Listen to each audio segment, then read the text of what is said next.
Imagine for a second, right, that you could just freeze time right Yep. now in this exact fraction of a second. Oh, man. Yeah, just think about the sheer volume of data moving across the internet at this exact moment. Yeah. You've got, what, millions of concurrent users logging into different apps? Millions. Easily. Right. And automated systems firing just these endless streams of credit card transactions across, global e-commerce infrastructure. Yeah. Streaming platforms logging the exact microsecond you paused a video.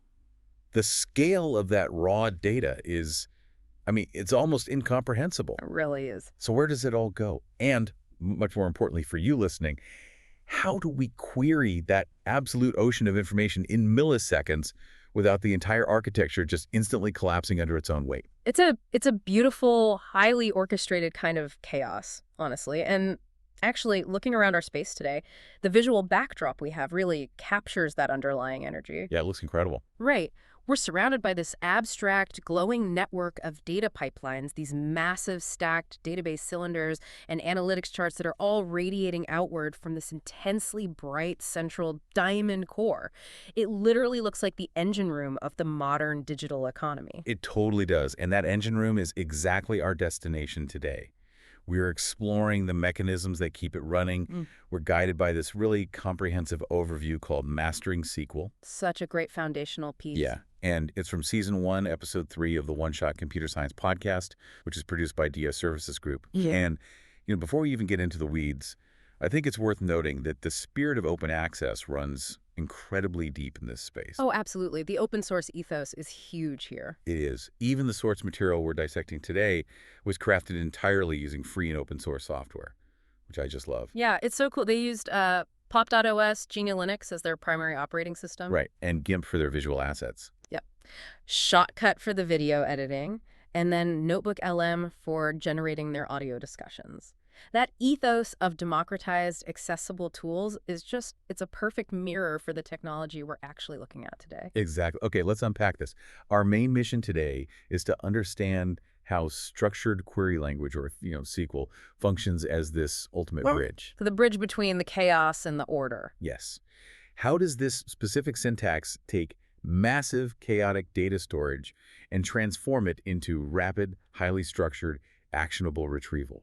Well, to really appreciate the elegance of SQL as a bridge, we have to look at what developers were forced to build before it existed. Oh, the dark ages. Literally. Yeah. You have to understand the absolute engineering nightmare of pre-relational data storage. Right, we're talking about the era of navigational or hierarchical databases. Yeah. The way I always visualize this, and tell me if this tracks, is to imagine walking into a massive, sprawling library. Okay, I like this. But instead of an index or a catalog where you just, look up an author's name and go straight to the book, you are handed a physical piece of string. Oh my gosh. Right. You're told, hey, follow this specific string down a hallway, take a left, go up a flight of stairs, weave through 3 different aisles until it finally ties directly to one specific book on a specific shelf. That analogy translates almost literally to how the hard drives were actually being managed back then. Wait, serious? Seriously, if a business wanted to extract a specific piece of information, software engineers had to write imperative, highly rigid programs that dictated the exact physical path the disk head needed to travel. Wow. Yeah, to find a pointer, which then pointed to another physical location, which, eventually led to the actual data. That sounds incredibly fragile. It was. If the shape of the data changed, or say if a business executive just wanted to ask a slightly different analytical question, the physical string broke. The string snapped. Exactly. Engineers had to write an entirely new custom program from scratch just to navigate the new pathway. It was time-consuming and entirely unsustainable for any complex organization. And that unsustainable bottleneck is really what sets the stage for Edgar F. right? Yes, Cod is the absolute legend here. In 1970, working as a researcher at IBM, he published this theoretical paper that just completely upended the paradigm. The relational database model. That's the one. Instead of relying on physical strings and complex navigational pointers, he proposed organizing data logically, using simple, intuitive tables made of intersecting rows and columns. Based on a mathematical set theory, right? Exactly. And this theoretical breakthrough led IBM to develop a language to actually query those mathematical sets. They initially called it SQL Structured English Query Language, which, was later shortened to SQL. And then it officially became an ANSI standard in 1986. Yep. And the rest is history. So, by shifting from physical disk pathways to logical tables, Codd's model fundamentally solved those massive data redundancy problems that were just plaguing early systems. Right, the whole spreadsheet Yeah, nightmare. the spreadsheet nightmare. Like, if a company is keeping records in flat files, they might have a customer's address hard-coded into a sales log, a shipping manifest, and a marketing document. Which is fine until they move. Exactly. When that customer moves to a new city, relying on a human to manually update every single instance of that address across isolated files is just, it's a guaranteed recipe for corrupted, conflicting data. What's fascinating here is how SQL and the relational model eradicate that anomaly through the architectural concept of normalization. Normalization, break that down for us. So, in a normalized relational database, you do not copy the address into every file. You store that user's address exactly once. That's once. Yes, as a single row in a dedicated customers table. The sales table, the shipping table, the marketing table, they don't contain the address at all. So what do they contain? They merely contain a unique identifier, a foreign key. And that key logically points back to that single master row in the customers table. Oh, I see. So when the customer moves, you execute one single update to that master record. Exactly. And because everything else is just referencing that primary key, every subsequent query run by the shipping department or the marketing team instantaneously reflects the new truth. You're guaranteeing data integrity right at the storage level. You're building a synchronized, highly reliable machine where conflicting truths simply cannot exist. That establishes a really clear picture of the historical problem and the logical solution. But transitioning from the theory to the actual execution, that requires looking at the mechanics of the language itself. Because SQL operates on a fundamentally different paradigm than standard programming languages like Python or Java, right? Oh, it's a profound shift in thinking for new developers. Really, SQL is a declarative standard. As opposed to imperative. Right. Traditional programming is imperative, meaning you are micromanaging the machine. You write out explicit step-by-step instructions like allocate this memory, run this loop 10 times, check this Boolean condition, open this file. You're doing all the heavy lifting. Exactly. But in a declarative environment, you abandon the micromanagement. You write a statement describing the exact final state of the data you want to see, and then you just hand that request over to the database engine. You essentially place the order, and the engine acts as the kitchen, figuring out the most efficient way to cook it. That's a great way to put it. I'd love to dig into how that kitchen actually operates, because it feels like magic from the outside. When I submit a declarative request, what is the system actually doing to find the answer without me telling it how? Well, it relies heavily on a component called the query optimizer. Okay. When you submit your SQL statement, the engine parses it and generates an abstract syntax tree. It then looks at the internal statistics of your database, like how many rows are in each table, the distribution of the data, what internal indexes or B trees exist. So it's scoping out the ingredients. Exactly. And then the optimizer evaluates dozens, sometimes hundreds, of possible execution plans. It might calculate that, hey, doing a full sequential scan of a small table is faster. Or it might decide to use an index to jump directly to a specific block of memory for a massive table. So it's doing all this math in the background. It calculates the absolute cheapest possible pathway in terms of CPU cycles and disk I/O, and then it executes it. The user never sees these mathematical gymnastics. They just get their data back in milliseconds. That is incredible.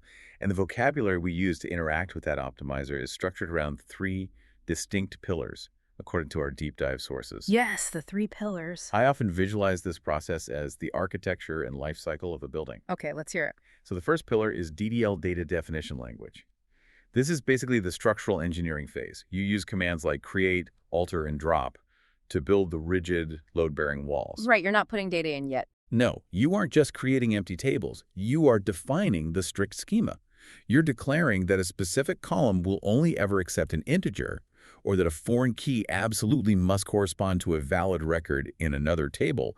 You are laying down the laws of physics for that database environment. And those laws ensure that bad data simply gets rejected at the door. It won't even let it in. Exactly. Once that structural integrity is established, we move to the second pillar, DML, or data manipulation language. So if DDL built the building, DML is? DML is the process of moving the inventory and the people in and out of it safely. Developers use commands like insert to write new records, update to modify existing states, and delete to purge old data. So this is where the day-to-day action happens. Right. This is where the atomic transactions happen. This is the pillar ensuring that, if a banking transfer fails halfway through, the database rolls back to its previous state rather than just leaving your money in limbo. Crucial. Which leads the third pillar, the one that data analysts probably spend their entire lives in, DQL, or data query language. Oh, yeah, the search engine of the house. Right. If the house is built and populated, DQL is the ability to instantly locate a highly specific piece of information anywhere inside it. This centers around the select statement. The bread and butter of analytics. Yep. You use where clauses to aggressively filter millions of rows down to a few dozen. You use joins to dynamically stitch the customer tables together with the order tables based on those foreign keys. And you deploy aggregate functions like count, SUM, and group by Y to crunch massive data sets into a single digestible metric. And when you connect these three pillars, it reveals the actual life cycle of modern data engineering. A database administrator uses DDL to architect the schema. The back-end application layer uses DML to continuously stream user events into those tables. Right. And finally, the analytics team uses DQL to extract meaning from that stored state. They'll often take their most complex, highly optimized analytical queries and save them permanently as views. Yeah, those views act as pristine, pre-filtered data feeds that plug directly into external visualization dashboards or feed backend APIs. It ensures the heavy computational lifting stays inside the database engine where it really belongs. Okay, wait, I need to pause and challenge this architectural perfection for a second. Go for it. We have just described a system that enforces strict structural laws, guarantees absolute transactional integrity, and uses a brilliant query optimizer to search millions of rows. It sounds pretty flawless. It does. So if relational databases are this flawless, why has the tech industry spent the last decade building an entirely separate ecosystem of NoSQL databases? Like, real-world data is inherently messy. Modern applications are constantly ingesting chaotic JSON payloads from third-party APIs or just unpredictable, unstructured event logs. Doesn't forcing that chaos into a rigid, highly structured table system completely break down? It does. It absolutely does. And that tension is really the central debate of modern database architecture. So SQL isn't perfect for everything. Far from it. The greatest strength of SQL, its strict, uncompromising schema, becomes a massive liability when dealing with unstructured data. Okay, give me an example. Well, if you were scraping millions of web pages, right, every document has entirely different attributes. Forcing that into a traditional relational table is an exercise in pure frustration. You end up with tables full of empty, null values, and you're constantly running schema migrations. Just trying to fit a square peg into a round hole. Exactly. No SQL document stores were specifically designed to accept that chaotic, schemaless data without throwing an error. So it's essentially a matter of flexibility. Flexibility, yes, and crucially, the physics of horizontal scaling. Scaling. Always the bottleneck. Right. When a traditional SQL database grows too large to fit on a single, massive physical server, you have to split the database across multiple machines, a process known as sharding. Sharding, okay. But remember those foreign keys we discussed earlier? The ones linking the tables together. Yes. If the customer record lives on server A in New York and the order record lives on server B in London, executing a complex join-on requires sending massive amounts of data back and forth across a physical network. Oh, wow.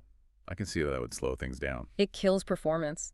The speed and efficiency of the relational model degrade significantly.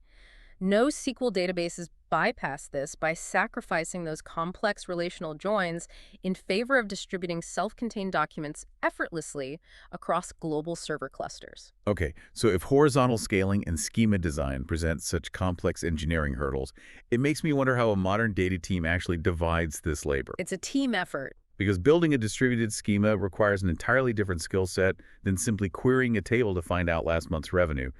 Who's actually doing what in this ecosystem? The labor is highly segmented, yet SQL is the common tongue they all speak, which is cool. At the infrastructure level, you have database administrators and data engineers. They use DDL to design the architecture, optimize the internal B-tree indexes so the engine runs efficiently, and build the automated pipelines that migrate data from operational systems into analytical environments. Then you have the back-end software engineers writing the core application logic. Yes, exactly. They are deeply embedded in the DML side. They're writing the highly specific transactional SQL queries that get embedded into the Python or Java backend code.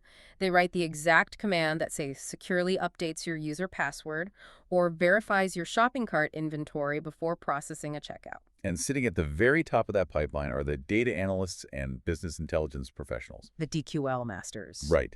They aren't worrying about how the data gets written. They are pushing the DQL syntax to its absolute limits. They write complex, multi-layered queries utilizing advanced window functions and deep subqueries to uncover hidden retention trends or revenue anomalies that ultimately drive executive decision-making. It's a whole ecosystem. And you know what I appreciate most about this ecosystem? And this ties directly back to the ethos of the one-shot computer science source material we're referencing, is how completely democratized the learning curve is. Oh, 100%.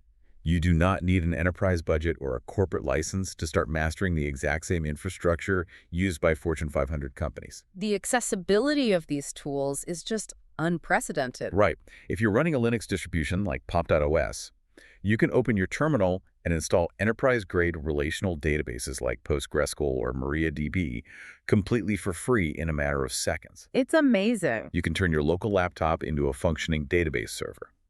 And for those who prefer to avoid local installations entirely, the web offers browser-based sandboxes like dbfiddle. Oh, I love dbfiddle. Yeah, where you can instantly write and execute queries against a temporary schema.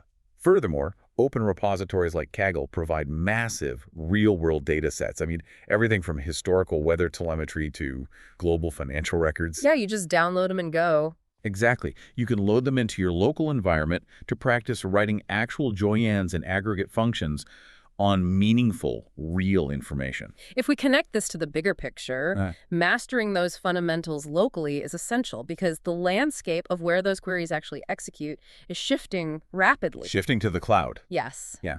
SQL is currently undergoing a massive evolution driven by cloud architecture.